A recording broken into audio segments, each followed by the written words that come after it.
guys, and welcome to another episode of Fabric Fridays with me, Mary Morningstar Johnson from Ruby and Violet Designs.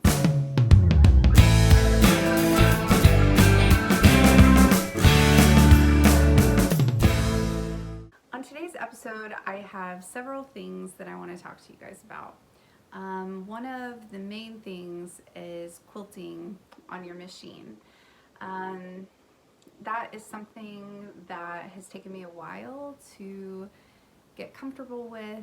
I got a new machine in 2017. I think I got my new machine, and so 3 years ago. And I got a Baby Lock Crescendo, and I absolutely love it. It has a wider base so that there's more room to put a quilt through, and I have always been super nervous to quilt anything because I feel like I spend so much time piecing it together, sewing it together, and I don't want to mess it up. So to me, there's always been this big roadblock between me and finishing my quilts because I want it to look really good when it's quilted and finished. And so it's something I've been kind of working on this year, slowly easing myself into. And so I'm excited to talk to you a little bit about my personal journey, getting to the point where I'm feeling comfortable to quilt my quilts, and some of the inspiration behind it. So I'm not sure if you guys are familiar with Angela Walters. She is a machine quilter. She's in the Kansas City area, and she has a blog called Quilting is My Therapy. And she wrote this book, Quilting is My Therapy. And I have read it, and I've been rereading it, and she gives really good examples of her quilts. And to her, quilting came along later in life. Her husband's grandfather actually got her started in it. And to her, quilting is her favorite part. And so actually piecing it together is my favorite part, but maybe just because I'm not as versed in the actual quilting part. And so anyway, I'm hoping to get to that point. And I thought, who better to read about or hear about quilting from than Angela Walters, because she is kind of a genius when it comes to quilting. And she quilts Tula Pink's quilts.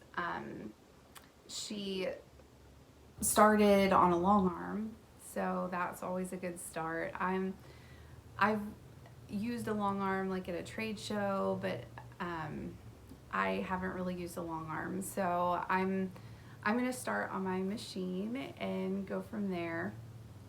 And one thing that Angela expressed is that it doesn't have to be perfect, and don't aim for it to be perfect, because if you do that, you're just going to drive yourself crazy trying to finish the quilt. Just do your best and just keep building off of what you learn. And she developed actually a line of rulers, and so I'm going to show you guys those. And definitely check out her book, Quilting is My Therapy, or check out her blog. I'll drop the link to her blog below. And she also has a YouTube channel and show called The Midnight Quilter, or The Midnight Quilt Show. And I definitely recommend watching that too, because she gives a lot of really good suggestions with piecing quilts, and then she also talks a lot about actually quilting the quilts as well. And so that's some really good resources if you're looking to get into free motion quilting. Earlier this year, really the beginning of the year, I set some very specific goals for myself. And one of those goals was to work on my free motion quilting. I have this beautiful Baby Lock Crescendo machine, and it can do a lot by the way of free motion quilting. And I have all these quilts I need to finish, and so I thought to myself, where there is a will, there's a way, and I am going to teach myself how to be good at free motion quilting. And so I did start watching some of Angela Walters' The Midnight Quilt Show, where she talks about some easy free motion quilting to kind of get you started. And so I've have just kind of off and on, not really very consistently, but off and on, I have been working on trying to develop my skills in free motion quilting. And so here's some examples. These kind of squiggly lines, I'm sure there is a specific quilting name for it.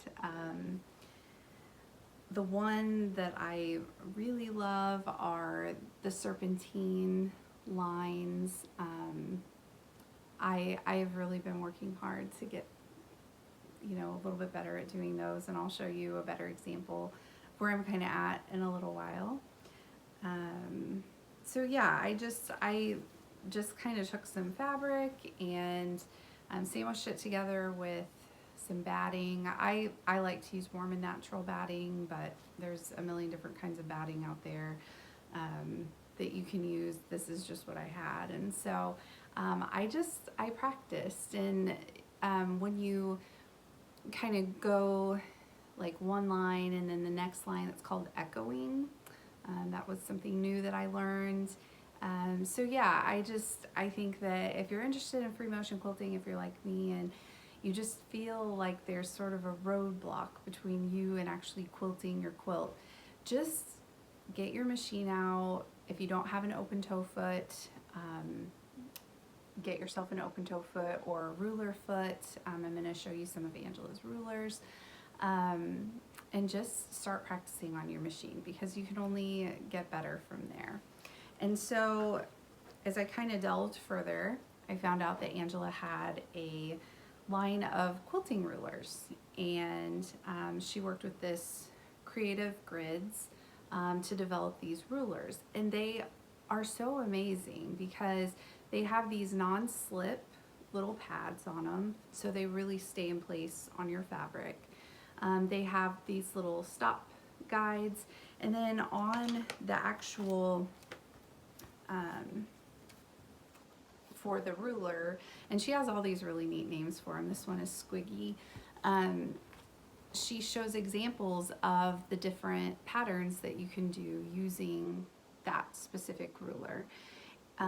It is helpful to have a ruler, an open-toed ruler foot, and what that is it's basically a foot that sits up a little bit higher. That way, when you're using your ruler down on your fabric, that ruler foot can go around. Some machines probably come with it. I know my Baby Lock came with a ton of feet with it, but you can also look up your machine and probably order one, or go to a quilt store and they can probably help you find one that will work with your machine.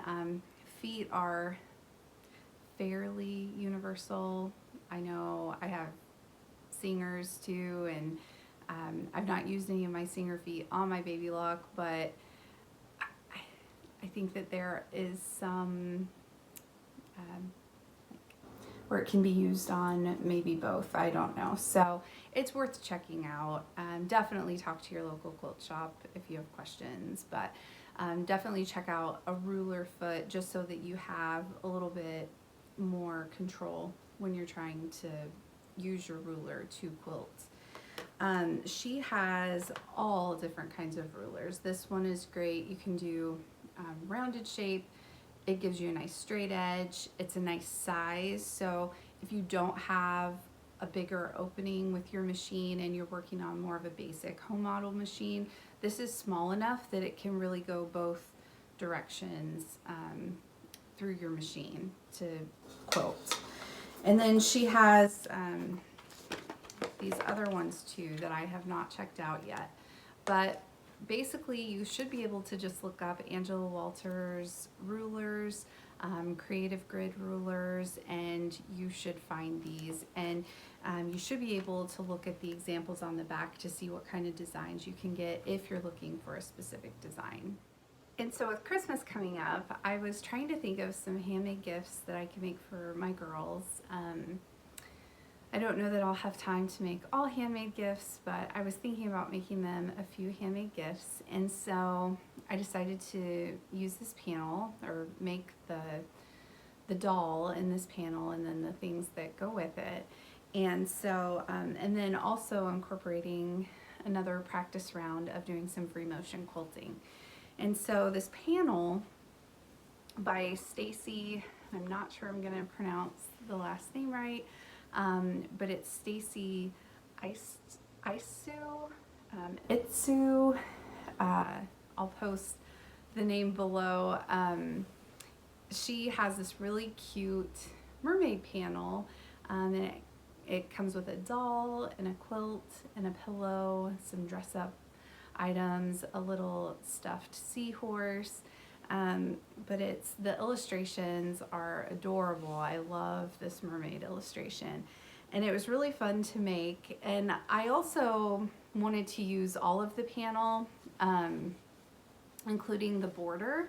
So I'll show you the quilt. And so for the border, I cut it out. I had more than I needed, but I cut it out and I'm using it for the binding. And so here is a little doll, and she is adorable, and it's just a little rag doll type doll.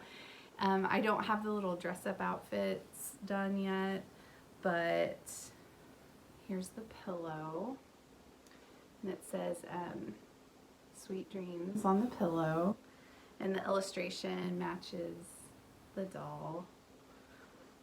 And here is the quilt. And so you could do it just using some batting and then just sew it right sides together and turn it inside out. I wanted to actually quilt it and have it be like a little mini quilt, and you can see I incorporated the quilt design, the serpentine lines, and I want to really show you. I was really excited because I know, and again, I know it's not perfect, but I was really super happy with how it turned out.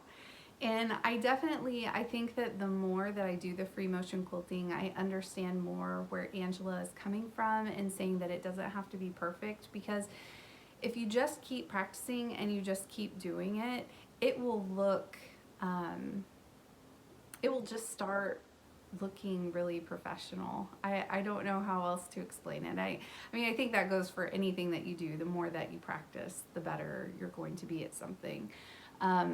But even though there are points in this where I kind of had to go back and over several times, that's not what you notice. That's not what draws your eye when you look at the quilt. When you look at the quilt, or at least for me anyway, I look at the overall design. I suppose when you start looking a little bit closer, you might see, oh, she, went off the mark a little bit there. But also the other thing is that with the serpentine lines, and really a lot of quilt designs, they aren't, unless you're doing just straight lines or something, they're pretty organic. So I feel like the design can be a little bit off, and it just kind of fits that organic quality to it. So anyway, I thought that the quilt quilted like this because the serpentine lines, I thought it looked a little bit like water, and I thought that it matched the mermaid theme.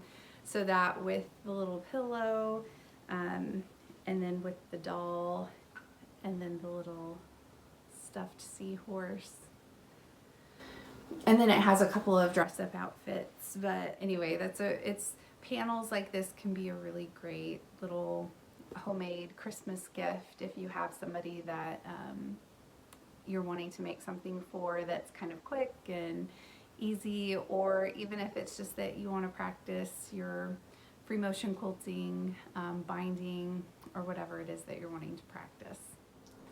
I hope that you guys enjoyed today's episode of Fabric Fridays with me, Mary Morningstar Johnson.